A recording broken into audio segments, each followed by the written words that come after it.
Wallahi, hidup yang singkat di atas dunia ini seperti bahtera yang sedang berjalan di atas samudera kehidupan.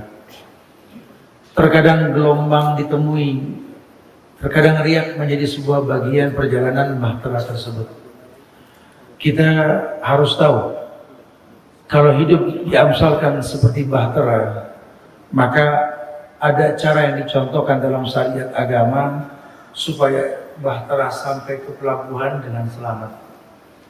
Ulama sering mengatakan, innas safina la tajri alal yabas, bahwa sesungguhnya yang namanya kapal layar bahtera itu tidak mungkin sampai ke pelabuhan kalau jalurnya tidak benar. Bismillahirrahmanirrahim.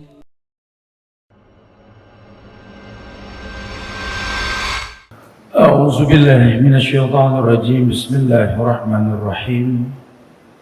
Assalamualaikum warahmatullahi wabarakatuh. Alhamdulillah. Alhamdulillahilladzi arsala rasulahu bil huda wad dinil haqq liyuzhirahu 'ala ad-dini kullihi wa kafaa billahi shahida. وأشهد أن لا إله إلا الله وحده لا شريك له وأشهد أن محمدا عبده ورسوله يا أيها الذين آمنوا اتقوا الله حق تقاته ولا تموتن إلا وأنتم مسلمون يا أيها الناس اتقوا ربكم الذي خلقكم من نفس واحدة وخلق منها زوجها وبث منهما رجالا كثيرا والنساء واتقوا الله الذي تساءلون به والأرحام إن الله كان عليكم رقيبا يا أيها الذين آمنوا اتقوا الله وقولوا قولا سديدا يصلح لكم أعمالكم ويغفر لكم ذنوبكم ومن يطع الله ورسوله فقد فاز فوزا عظيما أما بعد فإن أحسن الكلام كلام الله وخير الهدى هدى محمد صلى الله عليه وسلم وشر الأمور محدثاتها وكل محدثة بدعة وكل بدعة ضلالة wa kulla dhalalatin finnar.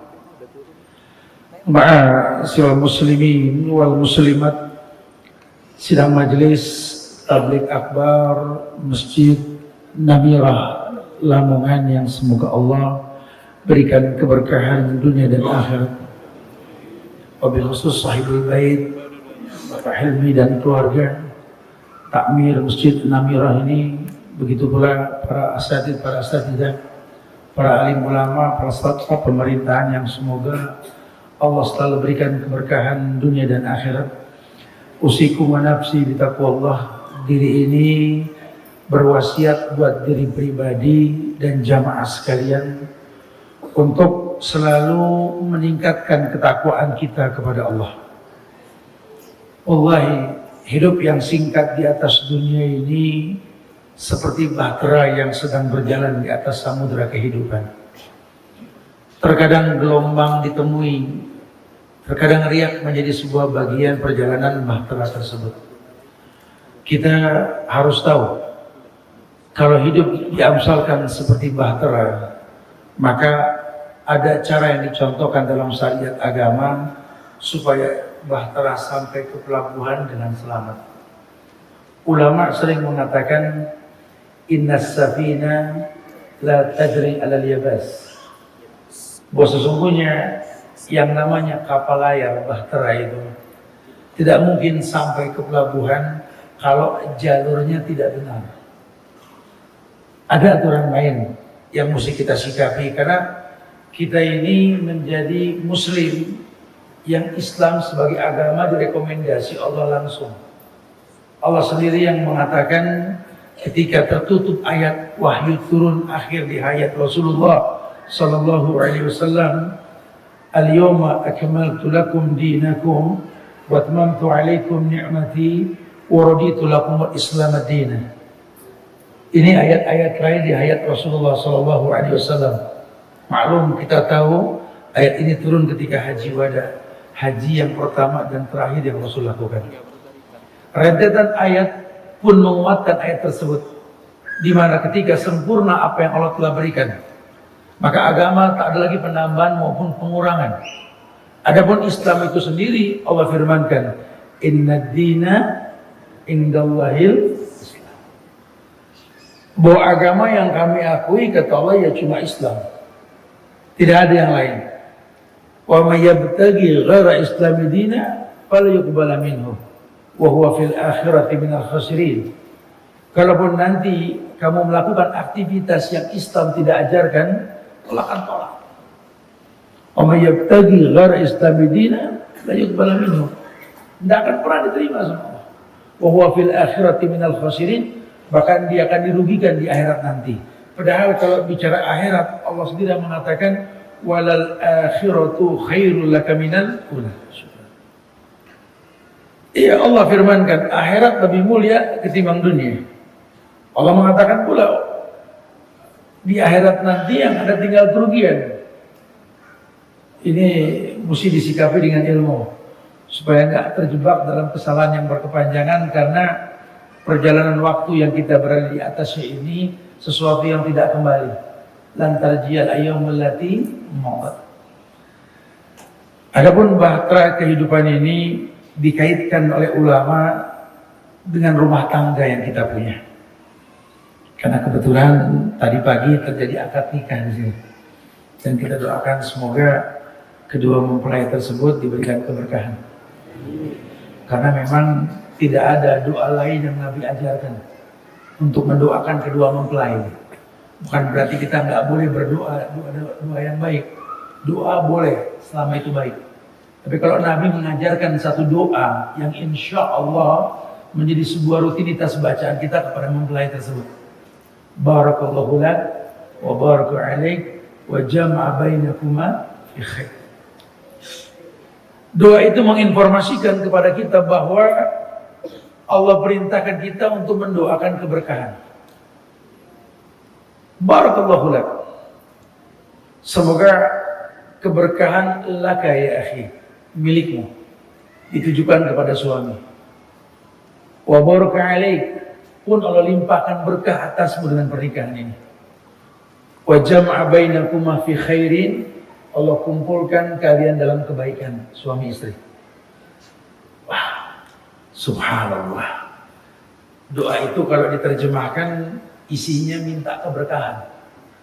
Tidak ada kata biar panjang jodoh, biar awet, biar sakinah, mawadah, warahmah. Tidak ada. Bukan berarti kita nggak boleh mendoakan biar sakinah, mawadah, warahmah, tidak. Karena setiap ucapan Nabi ini kan wahyu. Dan ada misi di dalamnya. Bukankah di An-Nisa ayat 115 Allah sudah garis bawahi akan wahyu tersebut. Wa may yushakkikir rasula min ba'di ma tabayyana lahul huda wa yattabi' ghaira sabilil mu'minin nuwallihi ma tawalla wa nuslihi jahannam wa sa'at masira. Atau buka tafsir surat An-Nisa ayat 115 ini. Allah berfirman, wa may yushakkikir rasula, orang yang bertolak belakang dengan Rasul. Yang dimaksud Nabi Muhammad sallallahu alaihi wasallam. Dia bertolak belakang dengan Rasul. Ba'dama tabayyana lahul huda. Setelah dijelaskan al-huda, petunjuk oleh Rasul. Halal jelas, haram jelas. Antara halal haram ada yang namanya syubhat. Bahkan ulama sepakat syubhat itu halal, namun menjauhkannya mulia. Faman ittaqa syubhat faqad istabra'a li dini wa irdih. Orang yang menjauhkan syubhat menjaga agama dan kehormatannya. Allahu Akbar. Sudah tahu, sudah. Ayat itu mengatakan wa yattabi' ghaira sabilil mu'minin, Malah dia cari dan dia ikuti jalan yang orang beriman gak lakukan, yang Nabi gak contohkan. Apa kata Allah? Nuwallihi ma tawalla. Maka kami akan memalingkan orang ini sejauh mungkin dari kebenaran. Nah, itu yang terjadi sekarang. Karena banyak orang berbuat sebuah kebenaran menurut dia.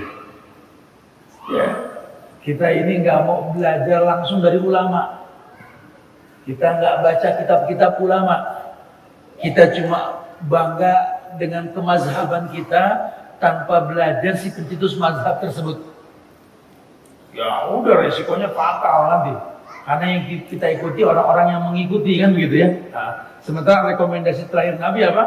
Al ulama warasatul anbiya. Ulama itu pewaris para nabi. Sangatnya ilmu itu penting. Karena kalau orang nggak belajar di majelis ulama, nggak duduk di bangku di mana ulama menyampaikan kebaikan, apa perkataan Syekh Bakar bin Abdullah Abu Zaid dalam kitabnya itu, man kharaja li talabil ilmi wahda kharaja wahda. Orang yang menuntut ilmu tanpa guru, maka dia akan keluar dari ilmu tersebut sendiri. Artinya nggak punya rujukan. Pentingnya kita belajar kitabnya para ulama, yang supaya kita nggak terjebak dalam keterjerumusan yang salah berkepanjangan. Karena nanti kita akan merasa itu benar menurut kita. Sementara kebenaran yang menurut Allah, menurut Rasulnya, dan sahabat memahami bahwa apa yang Allah firmankan, apa yang Nabi sabdakan, kebenaran mutlak yang tak bisa kita lawan. Wa ma'atakumur rasul fakhudhuhu wa manahakum anhu fantahu. Apapun yang datang dari Rasul ambil, apapun yang dilarang jauhkan sudah. Jadi Allah yang bilang, wa ma'atakumur rasul fakhudhuhu. Apapun yang datang dari Rasul Muhammad sallallahu alaihi wasallam, fakhudhuhu, bukan wahudhuhu, fakhudhuhu, cepat ambil. Wa manahakum anhu fantahu. Dan apapun yang dia larang jauhkan sudah. Karena waktu ini sempit sekali. Kita ini makin mendekati lubang, makin akhir tuh makin dekat, bukan makin jauh. Dan waktu tidak kembali. Hidup ini seperti bahtera kehidupan. Nah, berkaitan dengan rumah tangga itu kan ada khutbatul hajjah yang menjadi muqaddimah kemustahaban orang kalau menikah. Namanya khutbatul nikah. Innal hamdalillah dan seterusnya yang dibaca itu ayat-ayat yang dikhususkan yang Nabi ajarkan kepada kita itu sebagai penuntun kita untuk mengerti bahwa ketika Allah perintahkan sesuatu maslahatnya jelas. Ayat yang sering ditulis di dalam undangan-undangan yang disebar, baik undangan tertulis berbentuk kertas maupun online. Wa min ayatihi an khalaqalakum min anfusikum azwajan litaskunu ilaiha wa ja'ala bainakum mawaddah wa rahmah inna fi dzalika laayatin liqaumin yatafakkarun. Ada ayat yang Allah bilang ini, ayat ini cuma dipahami oleh orang-orang yang mau berpikir. Kita kalau jarang melatih otak kita untuk berpikir, ayat cuma sekedar gugur dibaca, paham pun tidak. Kita disibukin sama tajwid dan tahsin, sementara makna pun ditinggalkan. Ini yang terjadi sekarang. Kalau dulu sahabat 5 ayat terjemahkan untuk mempertahankan Quran sebagai hudan, petunjuk. Hudan linnas wa bainati minal huda wal furqan. Makanya kalau kita sholat di Masjidil Haram, Mekah maupun Madinah, kita nggak melihat antara imam itu saling menyerupai suara. Karena mereka nggak disibukkan dengan intonasi bacaan mereka, lebih kepada makna. Imam yang mulia akan menghadap makmum ketika mengatakan sesuatu, ketika dia ingin memimpin sholat. Stawa'tadilu sawu sufufakum faidat tasbiyata sufufin tamamis sholat. Tolong diluruskan, dirapatkan sofnya. Meluruskan dan merapatkan sof itu Rasul yang nyuruh. Dan Rasul nggak mungkin berkata kecuali wahyu. Bukan cuma sekedar kata, dia pun melihat yang hadir siapa. Ingat nasihat Nabi, Iqra' ma tayassara minal Qur'an. Kau baca yang paling gampang dari Quran. Bukan ngetes hafalan. Yang gampang. Ini berkaitan dengan pemimpin. Kita bakal bicara pemimpin rumah tangga nanti. Seorang pemimpin mesti tahu ada istri, ada anak. Ini rakyat. Seperti nahkoda yang tahu siapa awak di atas bahtera tersebut. Sehingga kalaupun dia bawa bahtera, dia bawa kendaraan tersebut, dia tahu yang dia bawa manusia. Ada aturan main yang mesti dipahami dengan ilmu. Makanya Allah pakai bahasa wa min ayatihi an khalaqalakum min anfusikum azwajan. Merupakan sebuah tanda-tanda dari kekuasaan Allah. Allah ciptakan pasangan dari jenis kalian. Ini pun bukti bahwa Islam tidak halalkan manusia menikah kepada selain manusia. Tidak, walaupun nanti ada sebagian berpendapat bolehnya manusia nikah sama jin katanya. Bahkan di beberapa negara sekuler itu dilegalkan manusia nikah sama binatang piaraannya. Belum lagi dunia LGBT yang makin dipertontonkan kebanggaan pelencengan mereka hari gini. Masya Allah, subhanallah. Ini kalau kita nggak paham, kita akan terjebak dalam kondisi yang sama. Karena kita nggak bisa menghindari dunia yang memang kondisinya seperti itu. Maka kita butuh agama. Ya, kita butuh agama. Di situ Nabi mengatakan, "Famanittaqa syubhat faqad istabra'a lidini wa irdi." Orang yang menjauhkan syubhat akan menjaga agama dan kehormatannya. Agama ya Islam, kehormatan ya diri, anak, keluarga. Karena kan kita ini orang tua, kita ayah dari rumah tangga yang kita pimpin. Kadang-kadang di balik dinding anak sedang apa, mata kita nggak bisa tembus pandang lah. Ya, kita pentangkan tangan kita ini nggak lebih dari 2 meter. Sekian meter di sana pun kita nggak bisa menyentuh apa yang terjadi. Mata terhalang dinding, bentangan tangan pun terhalang jarak. Kadang telinga pun tak mendengar anak sedang berkomunikasi dengan siapa. Masya Allah, subhanallah. Ini betul-betul butuh nasihat. Nah, nasihat yang Nabi katakan, coba deh, kamu pemimpin, iya, biasakan mengkonsumsikan pada keluargamu yang halal, tidak yang syubhat, apalagi yang haram. Kalau yang haram jelas, Nabi mengatakan, kullu lahmin nabata min sukhtin an-naru ahaqu. Setiap daging dari anak-anak kita, keluarga kita yang tumbuh dari uang yang haram, neraka dipastikan untuknya. Bukan kemutlakan ini anak, ini keluarga masuk neraka. Tapi sifat penghuni neraka bakal dia miliki sebelum dia jadi penghuni neraka. Apa sifatnya? Keras hati, susah dibilangin, kecondongan pada dunia, hubud dunia wa qariyatul maut, penyakit wahan pun pasti dia miliki. Penyebab-penyebab datangnya kegelapan dalam hidup akan terjadi. Sebagaimana Nabi pernah sabdakan, idza tabayatum bil ina wa akhadtum ajnabal baqar wa raditum bizar'i wa taraktumul jihad sallallahu alaikum zullan la yanji'u hatta tarji'u ila dinikum. Ini amalan penghuni neraka.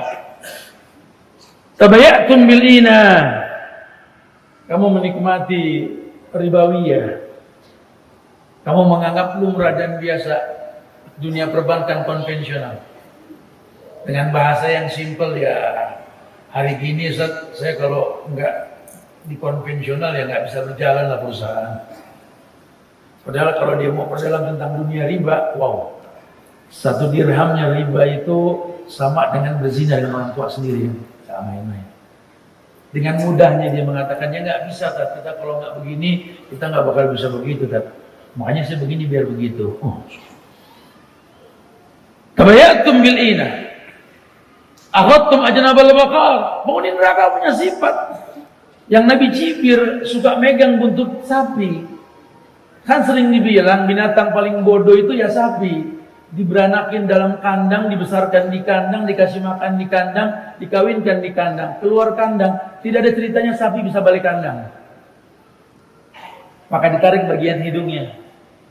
Nabi bilang ini malah dipegang buntut ya. Kamu ngikutin sapi, ya nggak tahu bakal kemana dia, bakal berhenti nanti. Raditum bizar'i, penghuni neraka, enjoy dengan pekerjaan dunia. Dia lupa hidupnya bukan buat kerja, hidupnya buat beribadah. Islam sarankan kita bekerja untuk membentuk karakter rezeki. Jangan bilang kalau saya nggak kerja, saya nggak bakal bisa kaya. Salah. Banyak yang nggak kerja pun jadi orang kaya.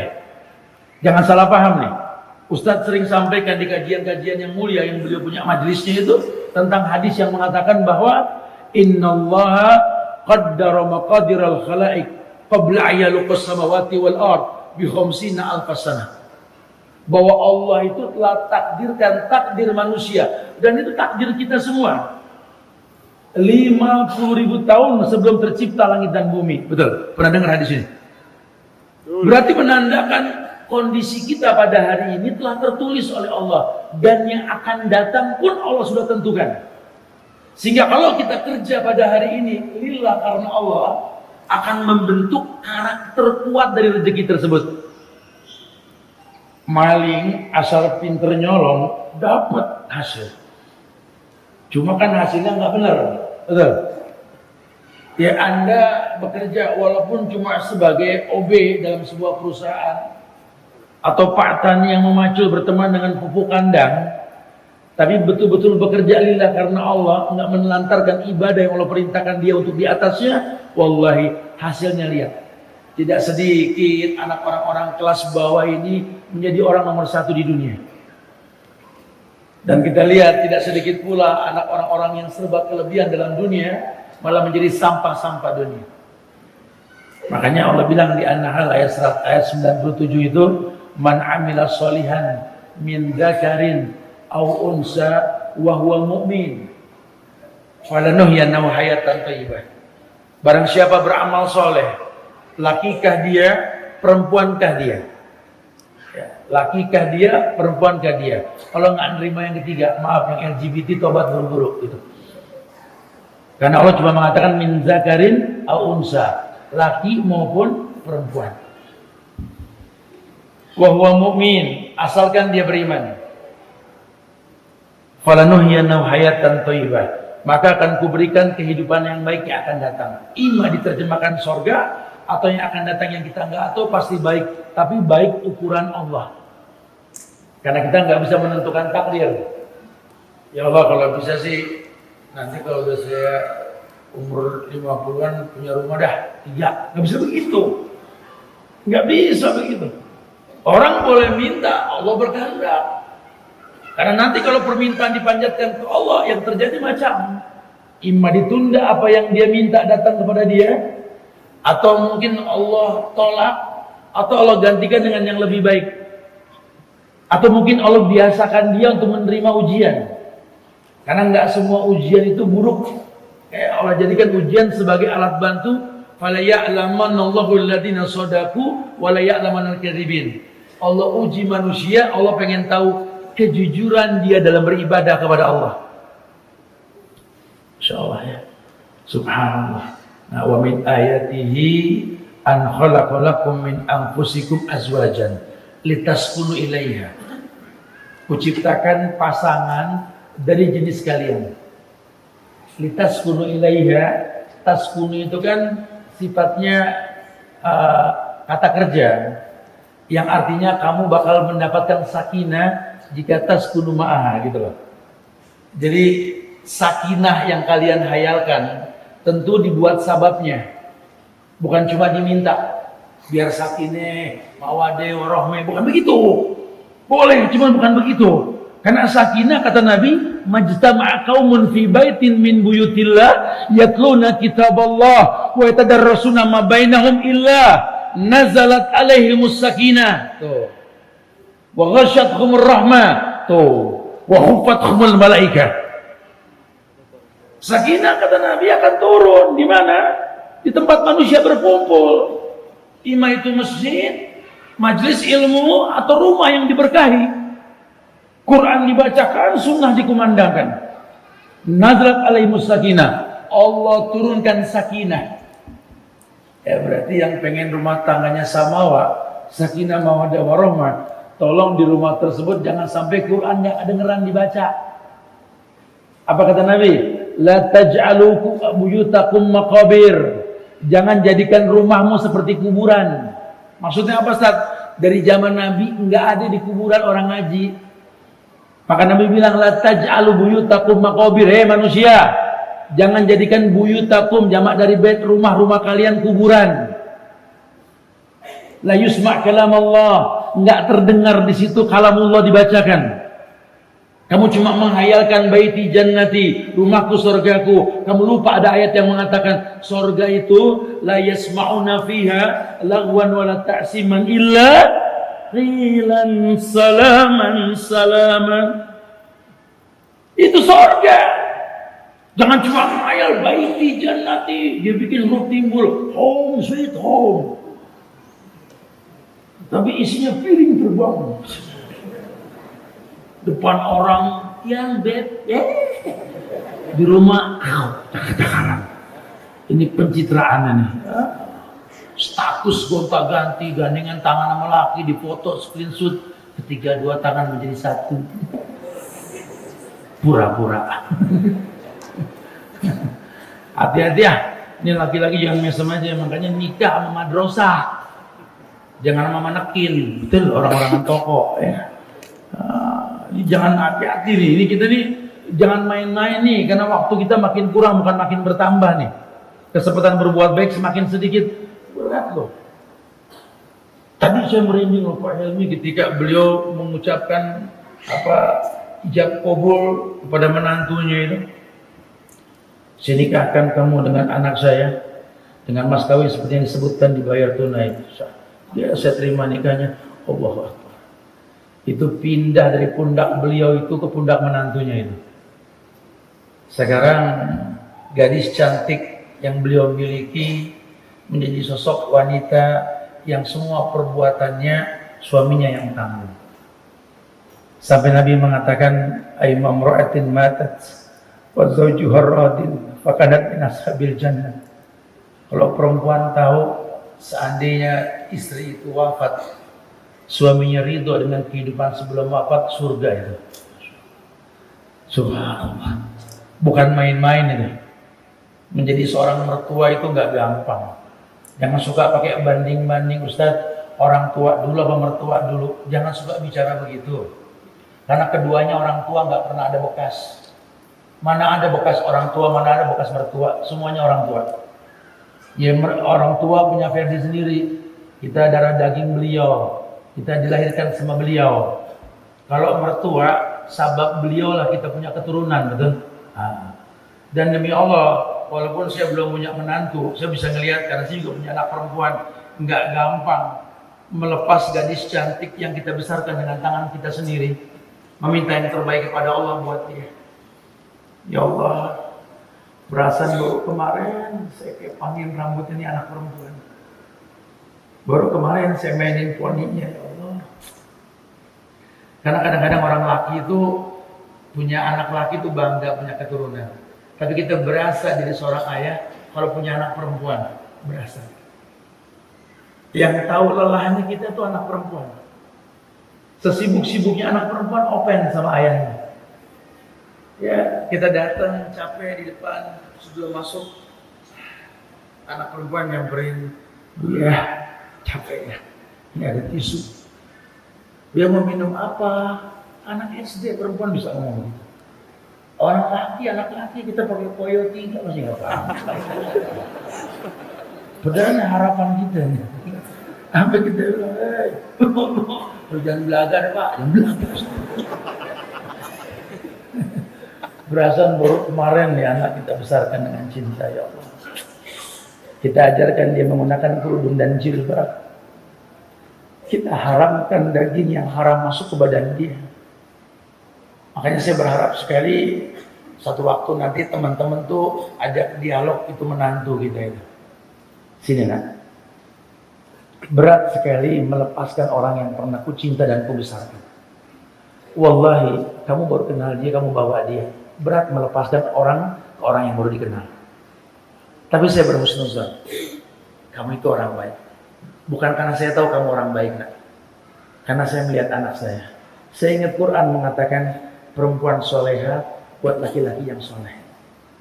Sehingga entah salah entah tidak, yang pasti saya optimis. Kamu lelaki soleh, anugerah Tuhan untuknya. Tolong jangan pernah kau pendekkan kerudungnya. Jangan kau pernah ganggu hijab yang dia pakai. badannya tumbuh dengan yang halal, tidak dengan yang syubhat. Jangan pernah aku mendengar aku berikan yang haram kepadanya. Cintai dia seperti aku mencintainya. Kalau satu waktu nanti anak perempuanku ini makin tampak kekurangannya di hadapanmu, cintamu mulai berkurang, jangan kau sia-siakan dia. Kembalikan dia kepadaku. Aku orang tuanya yang menyiapkan malu untuknya. Ada wibawa. Itu ijab kabul yang kita dengar itu bukan main-main. Makanya pakai bahasa wa min ayati, tanda-tanda kekuasaan Allah. Ini mah kita kadang-kadang kalau diundang kawin yang kita keker makanan mulu sih. Tuh nasihat dengerin ijab kabul tuh. Enggak main-main. Tanda-tanda kekuasaan Allah. Makanya liqaumi yatafakkarun. Ada tanda-tanda buat orang yang mau berpikir. Fadzakir, innama anta mudzakir. Ayo pikir, kamu bisa pikir. Masya Allah. Nah, disitulah ulama membuat sebuah bingkai nasihat tentang bahtera kehidupan yang berbentuk rumah tangga ini. Bahwa ternyata di atas bahtera kehidupan itu ada manfaat yang banyak. Ya. Makanya kalau ulama bilang rumah tangga seperti bahtera, ya kita harus tahu bahtera itu nggak mungkin berlayar tanpa gelombang. Rumah tangga ini nggak bisa sampai ke tujuan yang lelaki inginkan, karena laki-laki itu kan menikah kata Nabi, manistato'a minkumul ba'ah, yang sudah mampu dalam artian luas, walaupun ba'ah diterjemahkan tempat tinggal. Makanya ulama memakruhkan kalau kita nikah masih serumah sama mertua, nggak haram, agar bisa mendirikan rumah tangga, agar bikin bangga orang tua, ayah, ibu, abi, umi, abu, ya mama, anakmu ini seperti piik burung yang sudah mulai lengkap sayapnya. Doakan kami bisa menjadi bagian sebuah kebaikan. Karena Nabi kami mengatakan, fa inni mukatsirun bikumul umam yaumal qiyamah. Tujuan nikah yang pertama memperbanyak umat Muhammad. Doakan kami bisa istiqomah di atas syariat. Dia belajari yang ulama sampaikan bahwa nikah itu memiliki manfaat. Manfaat yang pertama, ulama mengatakan menimbulkan ketentraman.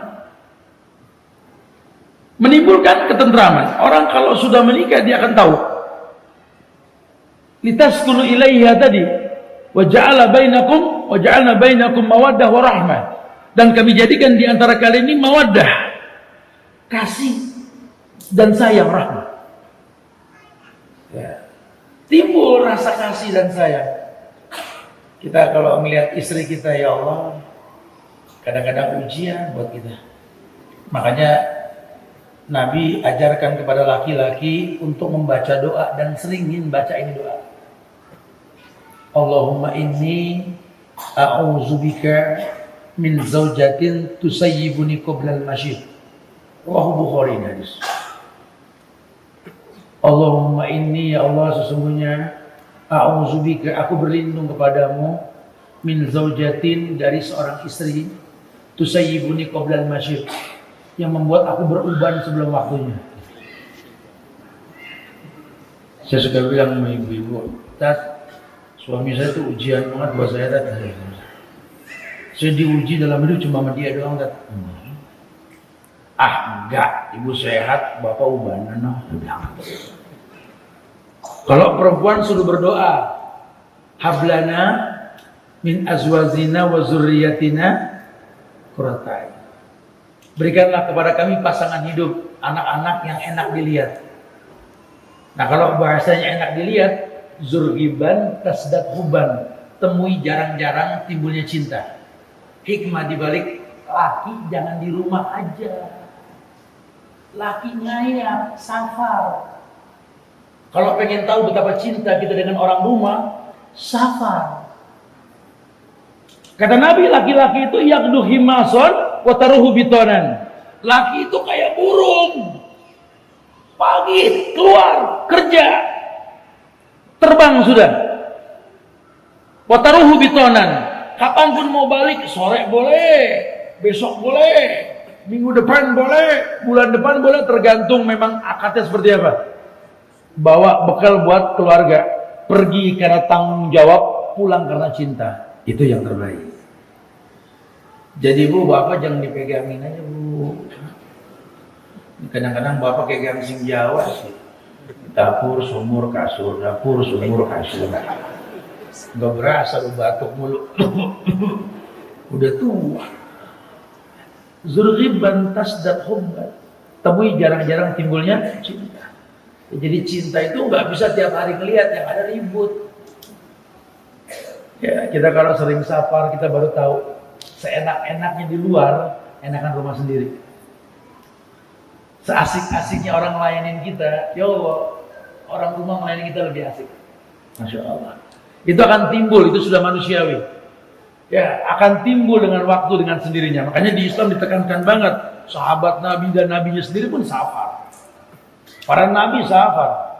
Itu Nabi Allah Yakub alaihissalam, ya, ayahnya Nabi Allah Yusuf, ya, dan dia dipanggil Israel. Makanya kita nggak boleh menghina Israel, bolehnya Bani Israel, karena Israel nama Nabi. Kalau kurang ajar nih Israel, nggak boleh. Kurang ajar nih Yakub, artinya betul. Yakub namanya Israel karena Isra fil Lail, orang yang suka jalan malam. Nah, dari zaman dulu seperti itu sudah. Nabi Nuh pakai bahtera, safar. Nabi Allah Ibrahim berjalan dari Hadramaut, dari San'a sampai ke Mekah. Safar lagi ya seperti itu. Supaya dia tahu, ayat mengatakan alam takun abdullahi wasiyah fatuhajjiru fiha. Bumi Allah ini luas, hijrah. Supaya kamu menjadi ulil albab. Yadhkurunallaha qiyaman wa qu'udan wa ala junubihim wa yatafakkaruna fi khalqis samawati wal ard. Rabbana ma khalaqta hadza batilan subhanaka faqina adzabannar. Jadi ulil albab. Bertebarlah di muka bumi. Bumi Allah ini luas. Berdiri kau ingat Allah, duduk kau ingat Allah, berbaring kau ingat Allah, dan kau akan mengatakan Rabbana, duhai Tuhan kami, ma khalaqta hadza batilan, tidak kau ciptakan semua sia-sia. Dia pahami ada ayat yang tersirat, ada ayat yang tersurat. Itu yang pertama. Ini pernikahan, kata ulama, akan menimbulkan ketentraman dan ketenangan. Sakinah mawaddah. Waja'alna bainakum sakinah wa mawaddah. Ya Allah akan berikan betul-betul ketenangan, mawaddatan warahmah. Kemudian yang kedua, kata ulama, rumah tangga yang dibilang bahtera kehidupan itu, pernikahan di dalamnya akan mendatangkan kebaikan berbentuk penjagaan pandangan mata dan kemaluan yang kita miliki. Karena ada beberapa pintu maksiat yang kita nggak bisa menghindari. Itu pintu pandangan, pintu pendengaran, kemaluan yang mengiyakan. Walaupun tujuan utama bukan yuridul afaf, cuma bagian sebuah tujuan yuridul afaf. Ketika Nabi mengatakan tazawadul wadudul walud, nikahlah kamu laki-laki dengan perempuan al-wadud. Al-walud. Al-wadud itu perempuan yang penuh cinta, penuh welas asih. Perempuan yang Allah firmankan dalam Al-Quran, hunna libasun lakum wa antum libasun. Surat Al-Baqarah ayat 187 itu. Laki-laki, hunna, mereka itu perempuan, libasun lakum, pakaian buat kamu. Ya, kamu nikah, kamu harus tahu kira-kira dia siap gak jadi baju buat kamu. Apa fungsi baju? Yang pertama menutup aurat, aib kamu tertutup sama dia.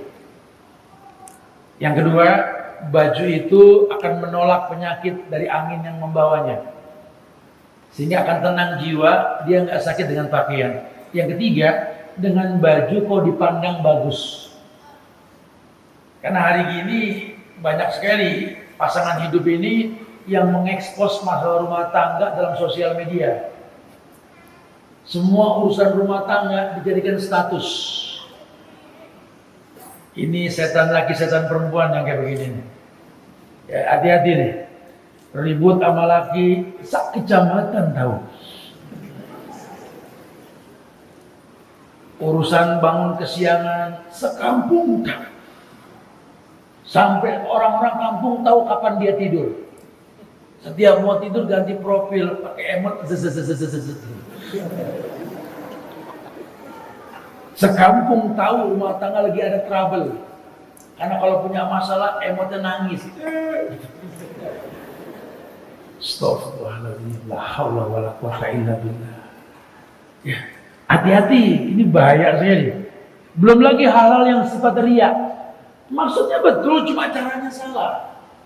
Hadiah-hadiah yang antara dia berdua difoto, dunia tahu.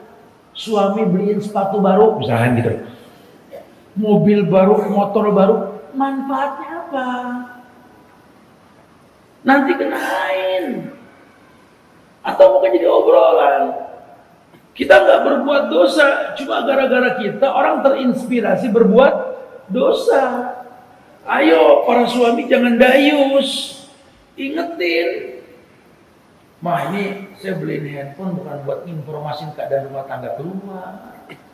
Istighfar ah. Minta ampun sama Allah, nggak boleh kayak gini. Mudah-mudahan dia berubah. Nggak berubah, tak ingetin lagi. Udah saya ngomong kemarin, jangan diulang. Jangan ekspos masalah rumah tangga keluar. Nabi paling marah ini, Mbak. Ya, nggak usah. Alhamdulillah kalau bisa berubah. Belum kan? Ingetin lagi 3 kali. Kalau masih enggak juga, cari yang baru. Susah kan. Orang-orangan toko dipegangin. Ini semua bukan nyaranin nih, cuma ngasih ide aja gitu ya. Karena kita ini para ustadz juga jadi korban, Pak. Korbannya apa? Kebagian jamaah yang nggak paham-paham kalau kajian gitu. Karena produknya produk yang begini nih. Kayak orang masuk pesantren. Di sini kan ada pesantrennya. Orang masuk pesantren itu kondisi murid yang masuk pesantren 3. Yang pertama, ini murid masuk pesantren, emang orang tua udah gak nyanggup sama dia. Ini yang paling banyak. Aduh, gak kuat temen ini anak, ya Allah, gak kuat. Pesantren ini, ya Allah. Ketika tuh anak ke pesantren, orang tua, alhamdulillah ya Allah. Pergi juga tuh anak nih, ya Allah. Orang tua senang mau guru pada jantungan semua. Ini produk gagal ini, kalau keramik KW5 ini. Iketan yang begini nih. Kalau yang namanya KW5, KW4, KW5 iketan, biar tukangnya pinter, nate nggak ketemu. Biar ustadznya LC, S2 atau mungkin profesor, udah ada mentok dah. Nah. Atau yang kedua, murid masuk pondok ini karena memang orang tua punya keinginan yang baik, namun tidak lihat kemampuan anak. Ini terjadi nih, mamanya sering kajian, abinya sering kajian. Ngelihat ustadz nyampein ilmu, anak saya harus kayak dia. Ya, itu harapan namanya. Keinginan. Kata ulama, anak kita itu nggak menjadi yang seperti kita inginkan. Tapi anak akan menjadi seperti apa yang dia lihat pada hari ini dari orang tuanya. Jadi orang tua jangan cuma pengen, anak butuh contoh. Saya pengen banget punya anak jadi penghafal Quran, kamunya ngaji. Kalau cuma kepengen, semua juga pengen. Mudah-mudahan anak saya jadi hafizah. Amin. Situ ngaji gak? Iqra 2. Susah juga. Kalau Quran lupa narok, pengen anak jadi hafiz, ya nggak bisa. Ada usaha mencontohkan, karena anak kita nggak seperti yang kita inginkan, tapi seperti apa yang dia lihat dari kita pada hari ini akan datang. Atau mungkin yang ketiga, anak ke pesantren karena kesadaran sendiri. Ini yang langka nih.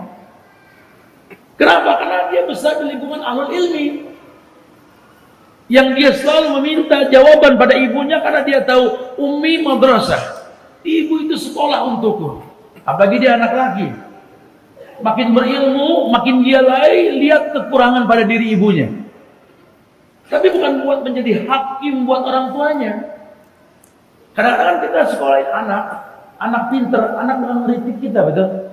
Ya jangan sakit hati, itu masukan yang positif. Ya, anak kasih masukan. Ya jangan jadi keselnya. Memang begitulah hukum alam. Ya. Sampai kita tahu bahwa kalau kita orang laki itu kan secantik apapun istri kita nanti, selucu apapun anak-anak kita, sehebat apapun kita di mata manusia, wallahi ibumu baru ayahmu, baru pasanganmu, gitu kan? Terlatih untuk seperti itu gitu. Kita lihat, ya Allah, kadang-kadang kita pegang tangan ibu kita yang bawel, yang cerewet, yang galak. Wallahi ya Umi, inni ra'aitu al-khata'at fi nafsik, walakin ismuki manqusun fi qalbi, wa inti ya Umi ala ra'si. Duhai ibu, makin besar anakmu ini makin mengerti kau wanita yang penuh kesalahan. Banyak kesalahan yang aku lihat dalam dirimu, hai ibu. Tapi aku bukan hakim untukmu. Namamu terukir dalam hatiku.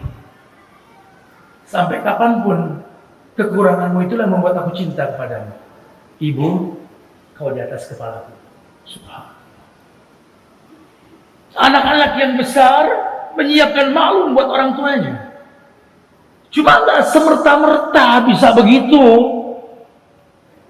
kecuali dia sadar diri. Makanya Nabi melarang sekali orang menuntut ilmu untuk tujuan mengkritik ulama. Litumari bihil ulama paling haram. Orang menuntut ilmu untuk mengkritik ulama itu paling haram. Kalau ulama-ulama yang hebat, ketika dia makin tinggi ilmunya, dia akan mentahqiq buku-buku ulama, menemukan kesalahan, mengislah, bukan mencibir. Karena belakangan ini banyak orang yang makin berilmu, ketika melihat gurunya, dia akan memusuhi gurunya. Ini salah. Wahai para penuntut ilmu, guru sampai kapanpun adalah pahlawan tanpa jasa. Apalagi kalau guru yang tahu ilmu itu titipan, tidak pernah dia bicara dunia mencari uang dengan ilmunya, tidak. Karena dia tahu memberikan ilmu adalah sebuah kewajiban. Dia paham sekali, makin banyak ilmu yang dia miliki, makin menyempurnakan kekurangan yang dia lihat. Dia mengerti cinta datang dengan ilmu, bukan dengan permusuhan. Karena kalau kita nggak paham dalam masalah ilmu ini, yang terjadi kesalahan ketika menuntutnya. Dalam bahtera ini kemungkinan terjadi. Ternyata Nabi mengatakan bahwa pernikahan itu yang dikatakan simbol kemampuan. Fa innahu aghaddu lil basar wa ahsanu lil farj. Nikah itu mencegah pandangan mata, menekan syahwat. Secantik apapun perempuan yang kau lihat di luar, ya, tetap yang sudah punya sertifikat itu yang di rumah. Yang halal di rumah. Maka Nabi mengatakan, wa fi bud'i ahadikum shadaqah. Kau datangi pasanganmu yang halal, sedekah. Seperti kau datangi yang tidak halal, maka haram hukum. Kecintaan Allah datang dengan yang sunnah. Kuntu sam'ahu alladhi yasma'u bi wa basaruhu alladhi yubsiru bi. Kan kujaga telinga, kan kujaga pandangannya, kan kujaga kemaluannya. Tentu menjaganya dengan sabab. Menikahnya betul, caranya betul. Dia mampu, dia ngerti. Kalaupun saya menikah, karena saya butuh regenerasi. Ke depan seperti apa rumah tangga saya tergantung hari ini. Karena Allah mengatakan falanuhyannahu hayatan thayyibah wa lanajziyannahum ajrahum bi ahsani ma kanu ya'malun. Di depan nanti ada kehidupan yang thayyibah.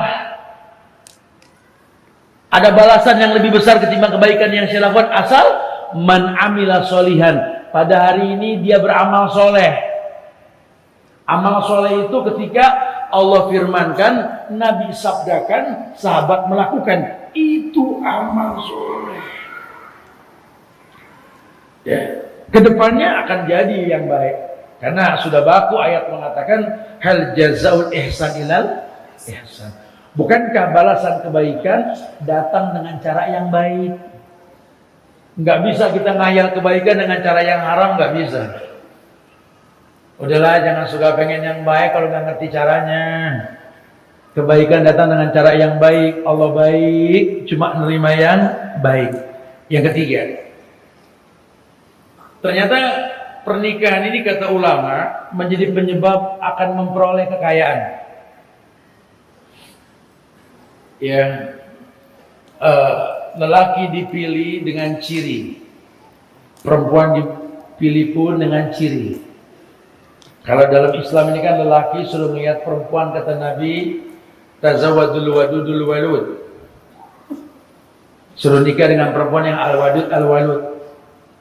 Tungkawul mar'ah li arba'in. Perempuan dinikahi karena 4 sebab. Kalau ada 4 ini kamu nggak nikahin dia, bodoh kamu. Yang pertama, 5 lihat. Laki-laki cari perempuan yang punya harta, kaya. Bukan buat numpang hidup, bukan. Karena tetap sekaya apapun istri kita, tidak ada sedikit pun kewajiban nafkah dia buat kita. Zubair bin Awam miskin, nikah sama Asma anak orang kaya, tetap Zubair ngasih nafkah. Walaupun zakatnya Asma boleh dikasih ke Zubair karena miskinnya Zubair. Cuma yang dimaksud nikah dengan perempuan kaya ini supaya laki punya tanggung jawab. Kamu nikah dengan perempuan yang harganya mahal, tolong jangan sampai kamu bikin dia murah. Dulu dia pernah jadi gadis yang mahal untuk ayahnya. Sampai kapanpun dia akan jadi gadis yang mahal. Karena itulah yang kau dapatkan sejak awal dia. Kalau dia nggak punya harta, dia punya talent, kemampuan. Artinya dia memang punya kemampuan. Karena biar bagaimana perempuan nanti dipaksa mandiri kalau suaminya wafat. Atau punya masalah, sehingga single parent. Ya, kan nggak main-main. Kalau ulama-ulama dari Yaman mengatakan al-walad lil khal, laki-laki jangan sembarangan milih-milih perempuan. Al-walad lil khal, anak-anakmu tergantung iparmu. Oh ipar, ya iyalah. Kalau istrimu itu hamil, kemudian kamu mati, anakmu lahir, yang ngasih nafkah siapa? Ipar-iparmu, betul? Hati-hati, jangan sembarangan nih. Nikah sama mu'alaf boleh, cuma dakwahi iparmu itu. Karena nggak sedikit kamu mati nanti, anakmu dipegang sama iparmu yang non-muslim. Anakmu dikasih nafkah dengan uang yang iparmu ini nggak ngerti halal haram. Hati-hati. Al-walad lil khal. Ini penting banget bahasa ulama. Karena resikonya nanti generasi berikutnya orang nggak jelas. Yang kedua, linasabiha. Lihat nasabnya. Karena dalam rumah tangga akan melahirkan generasi. Kadang-kadang nih anak mukanya nggak mirip sama kita, ayahnya nggak mirip sama ibunya. Jangan curiga. Ternyata mirip kakeknya, kan gitu. Disitulah dulu orang-orang Arab itu bukan menolak lamaran non-Arab. Karena kebanyakan non-Arab itu nggak tahu nasab. Ya sekarang sudah banyak nikah dengan orang-orang biasa, mengapa? Karena orang-orang Arab itu lihat nasab. Dia anak siapa? Bapaknya anak siapa? Kakeknya itu anak siapa? Fulan bin Fulan bin Fulan bin Fulan bin Fulan. Jelas nasabnya. Kalau kita kan sekarang siapa? Fulan bin Fulan bin wallahu alam, wallahu alam, wallahu alam, betul. Remeng ke atasnya. Ini bahaya ya. Bahaya ya. Kita mesti ngerti nasab, lihat nasabnya. Kadang-kadang nasab menentukan nasib nantinya. Yang ketiga, yakni li jamaliha, lihat kecantikannya. Walaupun cantik relatif, nggak bisa cantik menurut kita. Tiap orang punya ukuran cantik. Oh kalau saya sih kalau cantik itu putih. Kata orang Maluku so hitam manis. Tidak cantik kalau putih, hitam cantik gitu kan? Ada yang bilang kalau cantik itu gitu, salas. Ada yang bilang cantik itu kurus, datang ke negeri Syam. Orang Syam paling senang sama perempuan gemuk. Berarti dikasih nafkahnya cukup. Betul. Di kita miring-miring dia. Betul. Beda-beda sudah, tapi memang menurut kita cantik halas, menurut kita bukan menurut orang. Makanya ibu dandan buat bapak bukan buat orang, Bu. Ya, nggak ada gunanya dandan buat orang di luar, dandan buat orang rumah. Itu baiti jannati, rumahku surga, ku isinya bidadari. Bidadari siapa? Ya ibu. Yang punya sorga siapa? Ya bapak. Nah sekarang kalau yang punya sorga pengen masuk ke sorga, bidadarinya kosong. Sorga kosong amat ini. Bidadarinya lagi tawaf di mall. Ya hati-hati nih. Soalnya bidadari sekarang suka nongkrong di kafe-kafe. Ya di rumahnya nggak ada kopi, nyari kopi kekinian. Akhirnya sakit leper, lakinya lagi yang ngeluarin duit. Hati-hati nih. Atau yang keempat, lidiniha, lihat agamanya. Ya kalau agamanya umum, karena kita nyari madrasah buat anak-anak kita. Ya, kita cari madrasah, bukan cari orang-orang toko, cari madrasah. Bisa gak nih istri paham? Ayah ini anak banting tulang, membesarkan dia karena Allah. Tolong besarkan dia dengan cinta, dewasakan dengan agama. Kalau perlu pertama yang anak ucapan itu la ilaha illallah. Ajarkan tauhid. Terserah ke depan mau jadi apa nih urusan Tuhan. Yang penting dasarnya agama. Ini anak harus jadi penghafal Quran. Tolong Bu. Makanya Imam Syafi'i umur 7 tahun hafal 30 juz Al-Quran. 9 tahun ada di majlis Imam Malik bin Anas menghafal kitab Al-Muwatta. Kitabnya Imam Malik itu. Orang bertanya 7 tahun hafal Quran, kapan belajarnya? Ibunya menimang dengan ayat, menidurkannya dengan ayat. Anak apa yang didengar? Kalau yang didengar ayat, yang keluar ayat. Anak kecil cuma bisa melihat, belum bisa ngomong. Tapi yang dia dengar itu yang bakal dia ucap. Cari madrasah. Cari madrasah. Makanya anak sekarang dengan main handphone apa? Mana gila handphone? Waduh, berbagai kapalan, tunjuknya scroll terus. Ya anak masih kecil. Anak sekarang tulisannya gak ada yang bagus. Kalau semua ngetik gak ada yang nulis. Ya, ini mesti disikapi dengan ilmu nih. Ya. Yang ketiga, memperoleh kekayaan. Dalilnya apa Ustaz? Surat An-Nur ayat 32.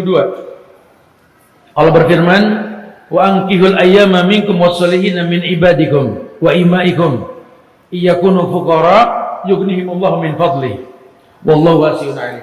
Iya. Ada ayat yang mengatakan wa ankihul ayyama minkum wassalihin min ibadikum. Kamu nikahkanlah orang-orang yang masih membujang di antara kalian. Nih di Lamongan kalau masih ada orang yang membujang sementara layak nikah dia nggak mampu, yuk kita patungan nikahin dia. Itu sunnah. Ya, bantu dia karena mungkin dia nggak yakin ngelamar karena nggak punya modal, nikahin. Makanya zaman Nabi itu nyaris nggak ada janda nganggur, duda nganggur, nggak ada. Perjaka gadis udah waktunya dinikahin langsung karena ada ayat ini. Nikahi orang yang masih membujang di antara kalian. Bahkan budak-budak yang layak nikah di antara kalian. Wal usolihina min ibadikum, orang-orang soleh nikahin. Ini orang-orang soleh nih, khawatir kena fitnah gadget, fitnah handphone. Karena hari gini semua megang handphone. Kita bukanya yang bagus, yang keluar yang enggak. Ilmu hilang gara-gara beginian. Ini orang soleh nikahin buru-buru. Jangan ditunda-tunda. Iyakunu fuqara yughnihimullahu min fadli. Allah yang jamin. Kalaupun ketika nikah dia itu fuqara, orang fakir, yughnihimullahu min fadli. Allah yang bakal bikin dia kaya. Karena kaya titipan. Orang kalau ngerti cara kaya, ya banyak orang kaya yang betul. Kata Allah, nahnu narzuqukum wa iyyahum. Kami kasih rezeki sama kamu buat mereka.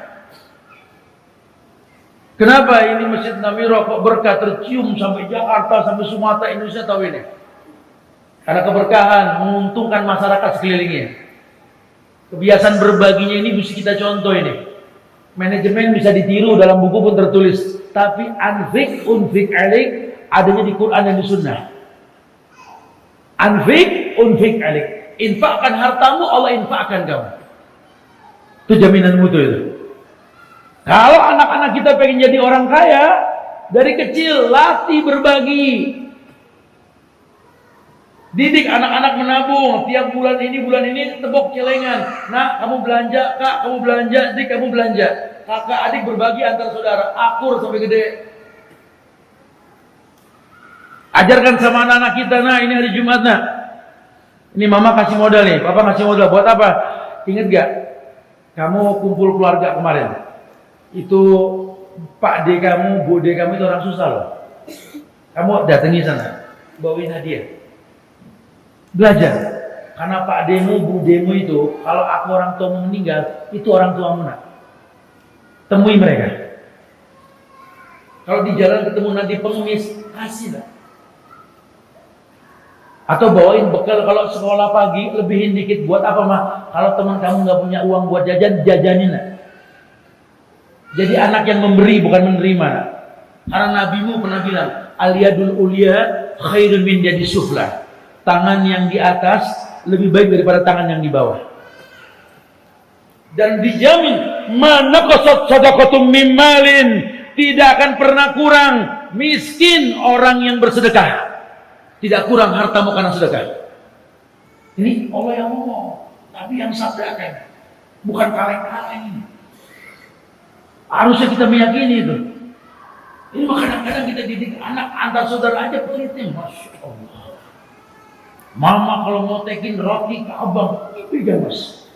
Makan teradanya ini habis ini.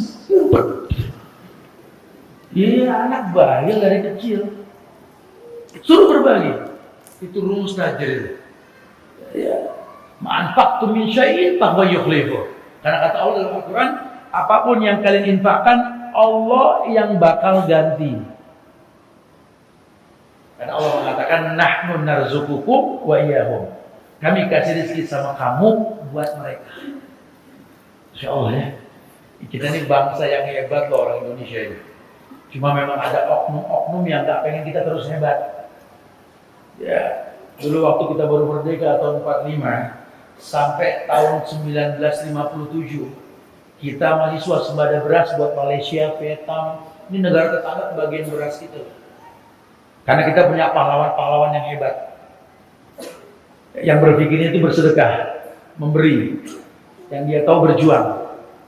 Tapi ada oknum-oknum tertentu yang membuat mereka itu menjadi sesuatu yang tak layak dicontoh. Saya ngalamin banget secara pribadi tuh. Orang kalau tahu Ustadz Subhan buka sosial media, pasti yang dia tahu ini yang katanya membenci Pangeran Diponegoro, ini yang katanya benci sorban, ini yang katanya benci ini. Saya kadang-kadang geleng kepala, kapan saya benci sorban? Kapan saya ngomong? Itu kan potongan video orang-orang yang nggak suka orang berpenampilan syar'i. Maka saya perintahkan teman-teman, ayo tiru Pangeran Diponegoro itu. Pahlawan yang tanpa pamrih berdakwah, berjuang. Kita butuh orang seperti itu. Contoh itu Tuanku Imam Bonjol. Perang Padri itu mempertontonkan Indonesia gak pernah kalah sama Belanda itu. Cuma kan Belanda kan ibu muslihat. Semua pahlawan itu diajak untuk rapat, ditangkap, digantung. Betul? Sehingga dia cibir semua cerita-cerita bohong yang ada di masyarakat.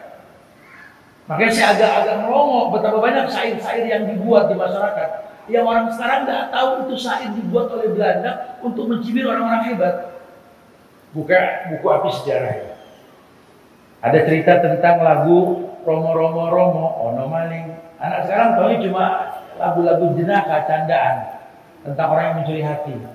Padahal itu dibuat untuk mencibir Ki Wasit tentang geger Cilegon sebelum terjadinya perpecahan antara Sumatera dengan Jawa. Pecahnya Gunung Krakatau itu.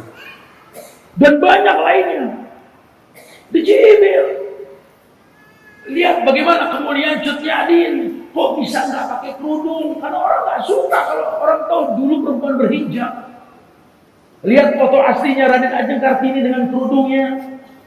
Orang bisa merubah cerita tentang Muhammad Al-Nusi jadi Thomas Matulesi, orang Nasrani dari timur. Allahu Akbar. Ini kan bahaya sekali. Sampai penampilan ulama pun dicibir. Saya sampai bilang pada teman-teman, coba deh, sekali-kali kalian penasaran, datang ke Museum Jakarta, lihat lukisan Pangeran Diponegoro yang asli, lihat. Bagaimana beliau berpenampilan? Raden Saleh melukis beliau ketika sebelum digantung oleh Belanda. Itu penampilan beliau yang asli. Karena resikonya kalau tidak mengerti berpenampilan seperti yang aslinya, akan disamakan dengan non-muslim. Ini bahaya. Kita mesti tahu tugas kita mencintai mereka. Bahkan Bung Karno pernah mengatakan, harga diri satu bangsa ketika paham sejarah. Cuma kan mau bilang apa? Hari gini kalau kita nyampein kebaikan, banyak orang yang takut kebaikan kita tersebar. Ustadz sampaikan tentang haramnya riba. Orang-orang bank konvensional pusing, wah ini kalau semua orang nggak makan riba, kita gulung tikar ini. Lawang semua yang namanya perumahan pakai riba, motor mobil pakai riba, betul. Hari gini kalau kita sampaikan tentang haramnya khamr, airport internasional semua ada minuman kerasnya, betul. Walaupun MUI sudah bilang haram, bahaya nih Ustaz. Hari gini kalau kita bilang bahayanya prostitusi, maka nggak ada lagi iklan perempuan dalam sebuah produk. Begitu pula namanya perjudian, maka fitnah pun dihembuskan oleh oknum-oknum yang tidak bertanggung jawab dengan potongan-potongan cerita pendek yang nggak pernah dibuka cerita panjangnya. Handphone yang mahal yang kita miliki nggak selevel dengan pendidikan yang kita punya. Akhirnya informasi masuk tidak tersortir. Kita percaya dengan potongan video. Ini yang terjadi sehingga negeri ini pengen dipecah belah. Ini kan bahaya. Didik anak-anak kita di rumah tangga kita untuk mereka kompak, untuk akur, untuk dekat. Nah, saling mendoakan di antara kalian. Nah, doakan negeri kita. Rabbana hablana min azwajina wa dzurriyyatina qurrata a'yun, agar mereka enak dipandang mata. Allahumma sahil umurana wa umur walidaina wa umur biladina Indonesia hada. Doakan negeri kita. Kecewa dengan pemerintah, doakan. Bukan dicibir, dihujat, dicaci, dimaki, bukan. Pemimpin tergantung rakyat, kayak orang sholat. Kalau imam salah, nggak mau ngingetin, bukan dibetot lehernya, wah turun ganti, bukan begitu bahasa. Doakan. Sudahkah hari ini kita mendoakan presiden, wakilnya, para gubernur, wali kota, bupati, camat, lurah, RT, RW? Kita nggak pernah mendoakan. Ibu pegel sama bapak, pernah doain bapak belum? Ini kan yang terjadi, kita nggak saling mendoakan. Karena seakan-akan kita nggak punya ruang waktu untuk berbuat seperti itu. Nah, nggak pengen. Udah nggak usah khawatir. Allah yang bakal jamin. Yakunu fuqara yughnihimullahu min fadli. Yang keempat, rumah tangga itu akan melahirkan anak yang soleh. Tadi berkait dengan madrasah. Karena toh pada akhirnya kata Nabi, fa inni mukatsirun bikumul umam yaumal qiyamah. Aku akan berbangga dengan banyaknya umat pada hari kiamat. Umat yang seperti apa? Umat yang terlahir dengan cara yang betul, dibesarkan dengan cara yang betul, oleh keluarga yang betul. Karena doa kita cuma satu yang diajarkan di Islam tentang anak-anak. Robbi habli minas sholihin. Ya Allah, berikanlah kepada kami anak yang soleh. Enggak ada Robbi habli minat tajirin, minat jamilin, minat tawilin, ada. Soleh aja udah. Anak yang benar, soleh itu benar. Benar seperti yang disyariatkan dalam agama. Kemudian, yakni tentu memperbanyak keturunan. Dan yang terpenting apa? Terjalinnya perkenalan dan keakraban antara sesama manusia. Tadi Masya Allah pagi itu saya salut melihatnya. Ya, pernikahan yang terjadi di sini terbentuk circle-circle dalam kehidupan. Yang dari Jakarta, dari Surabaya, dari Lamongan ini sendiri, Mojokerto, dari luar pulau, dari luar negeri, hadir semua kumpul, Masya Allah. Betul ya? Allah berfirman di Al-Hujurat ayat 13 itu, ya ayuhan nas, inna khalaqnakum min dzakarin wa unsa wa ja'alnakum syu'uban wa qabailan lita'arafu. Dengan berumah tangga, akhirnya kita punya saudara yang banyak. Nah, di situ pencitraan. Ya, bahwa kita ini anak seorang manusia. Maka setiap kita berbuat salah, ingat resikonya nanti orang tua kita kena aibnya. Kita jaga diri kita untuk tetap bisa berbuat baik. Lembut sama orang tua, lembut sama mertua, lembut sama adik kakak, lembut sama ipar. Rumusnya gampang tadi, zurriban tasdad hubban. Temui jarang-jarang, timbulnya cinta. Masya Allah. Jamaah yang Allah muliakan, bahtera kehidupan ini sedang kita jalani. Dan kita sedang berada di atasnya. Ke depan seperti apa tergantung hari ini. Tapi ingat, rumah tangga yang dibilang bahtera tadi tidak mungkin jalan tanpa ulama. Siapkan ma'ruf. Pemimpin yang baik, pemimpin yang mengerti bahwa dia memimpin manusia yang tidak ada kesempurnaannya. Kesempurnaan hanya milik Allah. Ya, maka dikatakan ahbib habibaka hawanan ma asa yakuna bagiduka yaman wa abghid bagiduka yaman asa yakuna habibaka yaman. Belajar kamu mencintai karena Allah, karena boleh jadi sekarang kau cinta, besok kau benci. Begitu pula, kalau kau ingin kau benci, bencilah karena Allah. Karena boleh jadi sekarang kau benci, besok kau cinta dia. Ini alam kemungkinan, semuanya mungkin. Buat Allah semuanya mungkin. Maka jangan sampai bertindak menurut nafsu kita. Bertindaklah menurut syariat. Kalau ada permasalahan dalam hidup kita, fas'alu ahla dzikri in kuntum la ta'lamun. Tanya sama orang yang berilmu kalau kita enggak tahu. Barakallahu fikum. Sebuah manfaat yang disampaikan karena keterbatasan waktu juga, atau mungkin sambil menunggu batasan waktu tersebut ada yang mau ditanyakan, silakan. Akhirul da'wana alhamdulillahirabbil alamin. Maka yang mau tanya silakan, Pak dulu.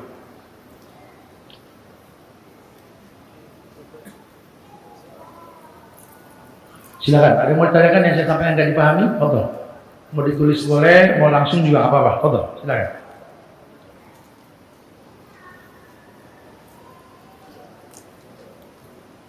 Tadi sebagian ada yang bertanya di sosial media, cuma saya belum respon. Ustadz, dari semua yang Ustadz sampaikan tadi, bagaimana kita bisa beristiqomah pada manfaat-manfaat pernikahan tersebut? Berarti dia membutuhkan keteguhan dalam agama. Ya, ulama hanya mengatakan, makanya kembalilah kepada syariat yang pernah diturunkan, berbentuk Al-Quran dan Sunnah Rasul. Ayo, jadilah ahlul Quran, jadilah ahlus sunnah wal jamaah. Ahlul Quran itu orang yang menguasai Quran, ya, ahlul Quran. Ahlus sunnah orang yang betul-betul memahami sunnah dengan betul, sehingga dia beragama di atas syariat, tidak beragama menggunakan perasaan. Barakallahu fikum ya. Panitia mengingatkan kita untuk menyelesaikan kegiatannya. Semoga manfaat insyaallah. Buat teman-teman yang ingin mengulang bahasanya bisa di-share di Instagram. Semoga manfaat insyaallah. Wallahu a'lam bishawab. Jaga ukhuwah di antara kita. Saling mendoakan di antara kita. Jangan lelah untuk saling mendoakan. Doakan diri kita, keluarga kita, orang tua kita. Doakan nih Masjid An-Namirah kita tercinta ini, mudah-mudahan Allah jaga selalu ya maslahat buat masyarakat setempat dan umumnya buat negeri Indonesia tercinta ini. Begitu pula jangan lelah untuk saling mendoakan di antara kita. Semoga Allah jaga ukhuwah kebangsaan kita. Doakan para pemimpin di negeri kita, semoga Allah berikan petunjuk dan hidayah buat mereka semua insyaallah. Jadi rakyat yang baik. Rakyat yang baik akan diberikan pemimpin yang baik. Anugerah Allah diberikan pada pemimpin yang baik untuk rakyat yang baik insyaallah. Karena perkataan dari Ali bin Abi Thalib, pemimpin tergantung rakyat. Kalau rakyatnya baik, pasti pemimpinnya baik nanti insyaallah ya. Semoga manfaat. Kita tutup dengan kafaratul majlis. Subhanaka wa bihamdika asyhadu an la ilaha illa anta astaghfiruka wa atubu ilaik. Assalamualaikum warahmatullahi wabarakatuh.